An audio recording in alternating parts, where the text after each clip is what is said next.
as I'm finally getting around to do that bit of a Nick walkthrough for you, just to show you what I actually use in here. There's about 6 things I touch, not in every photo, but I do use them when I need them. They do what they do well. I think Nick's problem is it's very busy. There's a lot of junk in there, and the stuff that works well, they even overpower the initial view of it, so it probably looks a bit too much. But I've seen other people on YouTube and that using it, and just with a lot of trial and error, I've found a few things that I like, a few things that it does well, it does better than some of the Camera Raw or Lightroom adjustments, and I think they're just good to know, because you never know when you're going to need them. Baz, I know you were saying that little white box dialogue, you thought that was Nick, and it's been annoying you. It's literally the first thing I do when I open Photoshop, or Photoshop opens. I close that. I've never actually touched it. It just annoys me hanging around. So Nick works on a pixel-based layer because it's a filter. So if you had a layer mask or a layer mask adjustment, you'd have to stamp the pardon me, stamp the layer. So Command Option Shift E, and that will give you a stamp visible or whatever's below. It just needs to be on its pixel layer to load. So first things first, I would remove the noise. Define 2 is Nick's noise reduction software. It does a better job, in my opinion, than Lightroom in its noise reduction.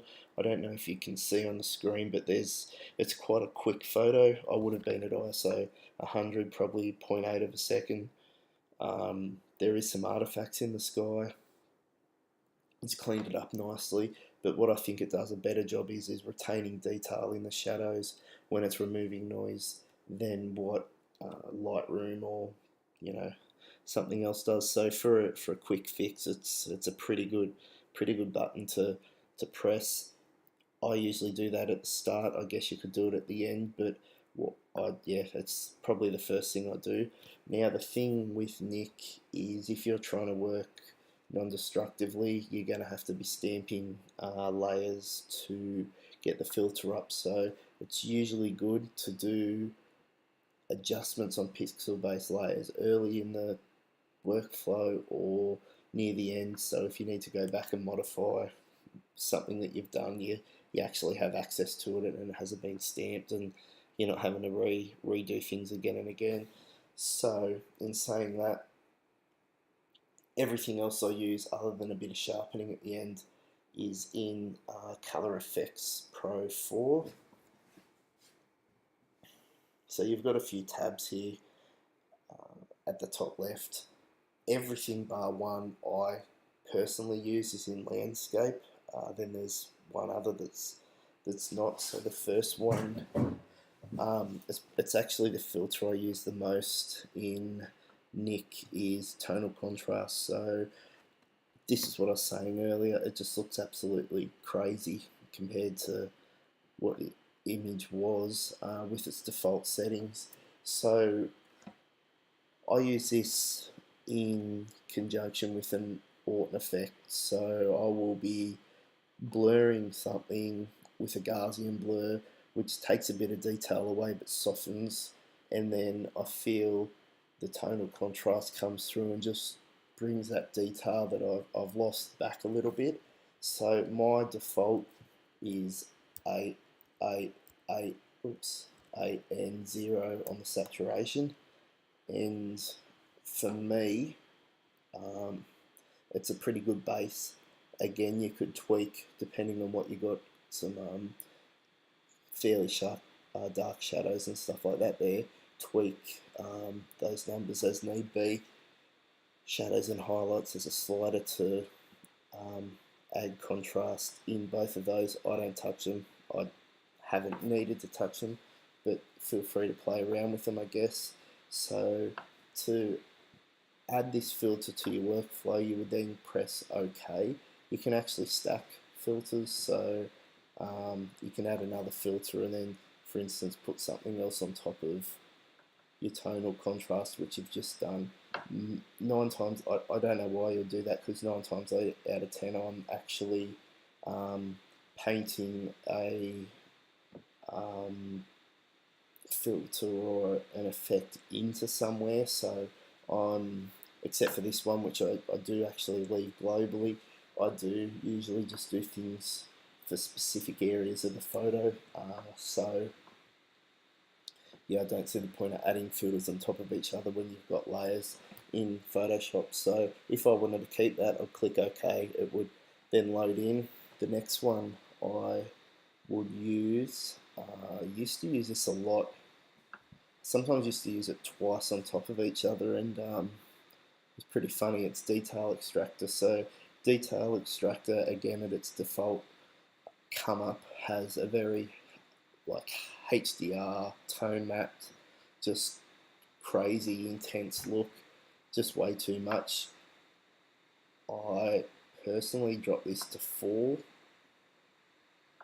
and start from there. And where I use Detail Extractor is I use it in whitewash. So I feel it just brings a nice little bit of punch out in the whitewash. I would start at 4 and slowly go up, see what, 5, possibly 7 or 8 for something like this, and I'll toggle that on and off.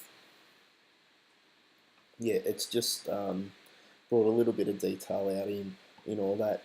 The other way of bringing detail out in whitewash is also, well, in anything really, is stamping a visible layer and going to camera raw filter and filter. So you're bringing up ACR and just boosting the clarity slider, sorry. I just feel, personal preference, but the clarity slider darkens the blacks. It adds a bit of contrast as well, where I feel this keeps more of a natural look. So in this instance, what I would do, I would add the filter into Photoshop like so. We'll just give it a second to load up, and then I'll create a black layer mask on the filter itself. So you're seeing none of the filter come through the image, and I'll just paint in my desired area, which would obviously be the whitewash and these streaks here to help them stand out a little bit. It's taking its sweet ass time, but it'll get there. So once that's up, again, that's globally. I would option click the layer mask, got a black layer mask with the brush.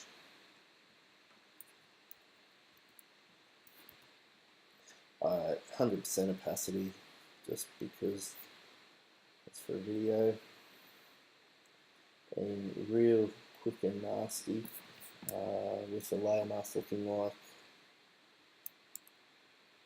that. Is my option button's not working, is just bringing that detail out in the water there, which I don't think is too overpowering, and it just gives it a bit more detail. I'll just delete that layer and go back into Nik Color Efex Pro 4. Another one I use sometimes, and again it's just a sometimes, is this Brilliance Warmth filter here. So there's times when I just can't get blues to look good in Lightroom, Camera Raw, or any other color changes in Photoshop. So I go to this. Sometimes I go to it before I even try and change color elsewhere, just because I know it does a reasonably good job. So I leave saturation alone. Warming it up will give it a nice sort of peachy glow to it, and then this slider below it just gives the filter you've dialed in a bit more punch. So obviously warming it up that way, cooling it down a little bit, and possibly giving it a little bit of punch. So -18 and 2%, you can see my blue skies already looking nice and blue. That like a reasonably good blue just for moving a couple of sliders. what I would do with this filter, if or when I got it where I wanted it, I would press OK, black layer mask again, probably just grab the select tool, select the sky and paint that filter or the adjustment into the sky only, and leave the rest, because you can see it's really cooled the water down, and I don't want that in the foreground. Another one is Pro Contrast. So it's got some good contrast adjustments in here. Pro Contrast I would probably use on that global edit for something you just do in Lightroom, maybe even like a photo of the family or something I wouldn't spend 60 minutes working on, multiple layers and all that. I feel just a little bit of dynamic contrast, 8 to 10, is good enough. I think globally, as a quick filter, it's a nice amount of contrast through the whole shot. I feel it works a little bit better than the ACR's contrast and Lightroom sliders. Again, it's good to know it's there. You could just add some contrast, paint it into potentially the rocks or the sky, or wherever. Do your contrast adjustments this way instead of using levels or curves. I've never actually done that, but I'm sure you could probably dial in a reasonably good result with it. So yeah, that's Pro Contrast. Just check that's everything. And the last thing in Color Efex 4 I use is not in landscape for whatever reason, and it's just darken, light and center. So I've just clicked back to all, darken, light and centers there, and it's just a bit of a vignette preset. So if I toggle that on and off, you can see it draws your eye into the center. There's a little tab here called place center. So if you had, for instance, if focus point was down here somewhere, you can draw that vignette from there outwards. Obviously that looks silly with that rock, but just pop it back in the center, and it does an okay job. Again, this would be a global, quick and nasty edit where I don't want to spend a lot of time. I'll probably use it in conjunction with Pro Contrast, the two of them, and just get a reasonably good result for clicking two buttons. Again, you'd press OK to load that filter in. Just let that load up. Now the last thing is Nik Sharpener. It's got quite a good sharpener, but I'll admit I haven't sharpened an image for a few months, because obviously every little adjustment I do is sharpening the image anyway, bringing contrast out and all that. So I haven't sharpened an image, I should say, to upload. I've gone in and done a basic sharpen if I was to print something, and that's it. So filter, Nik Collection, output sharpener.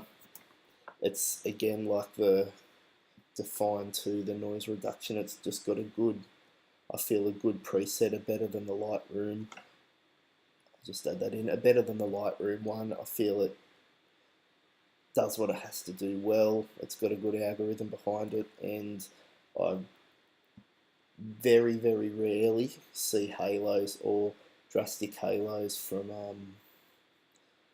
sharpening. You'll start noticing sharpening halos around mountains and that now. I've just brought that up, but it's just one of those things that happens. So you can see I haven't actually processed this, so I would probably have more detail in the rock than that before I was to put a sharpener layer on it, but it does what it does well. If you were getting a halo from a sharpening, especially for web, layer mask, black brush at 100%, zoom into probably a few 100%, and you can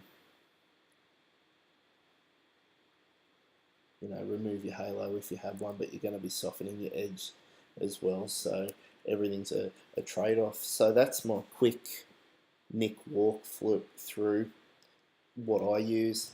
I'd love for you to dig a bit deeper and play around with a few other things, and tell me what you found, because there's a lot of stuff in there. I just feel a lot of it's marketed at potentially beginners or something like that to see a drastic effect straight away. But I think using it smartly and selectively in a photo, it can yield some pretty good quick results, and you'll get a stage where you know when you want to use it. Like when I get around to processing this image, I'll definitely be using the detail extractor in the water. I'll definitely be using a blur to soften the rocks and the sky and the to create a bit more of a glow in the sky, and I'll definitely be using tonal contrast to bring the detail back that I've just softened with the blur. So that's yeah, just knowing when to use them is key, I think.